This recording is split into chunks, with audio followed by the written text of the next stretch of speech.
नवरात्रीतील दुर्गेचे 7वे रूप देवी कालरात्री. देवी कालरात्री ही दुर्गेच्या नवरात्रातील 7वे रूप आहे. तिची पूजा नवरात्राच्या 7व्या दिवशी म्हणजे सप्तमी दिवशी केली जाते. कालरात्री ही भय आणि संकटाचे निवारण करणारी देवी मानली जाते. ती काळ्या रंगाची असून तिचे केस विस्कटलेले असतात आणि तिचे 3 डोळे आहेत. ते तेजाने चमकत असतात. तिच्या श्वासातून आग बाहेर पडते. तिच्या हातात तलवार आणि गदा आहे, तर दुसऱ्या 2 हातांनी ती अभय आणि वर देत असते.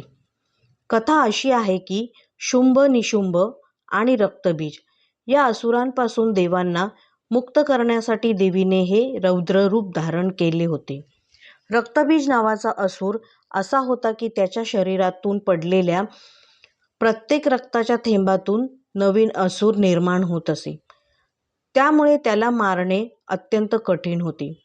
तेव्हा देवीने कालरात्रीचे रूप घेतले आणि रक्तबीजाचा सामना केला.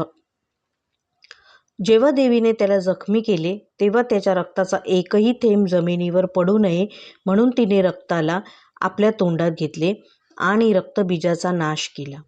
कालरात्रीचे रूप भयंकर असले तरीही ती आपल्या भक्तांसाठी नेहमीच कल्याणकारी आहे. ती भय, अज्ञान, अंधार आणि दुष्ट शक्तींना नष्ट करणारी आहे. तिची आराधना केल्याने सर्व प्रकारच्या संकटांपासून मुक्ती मिळते असे मानले जाते. जय देवी कालरात्री. प्लीज चॅनलला सबस्क्राईब नक्की करा.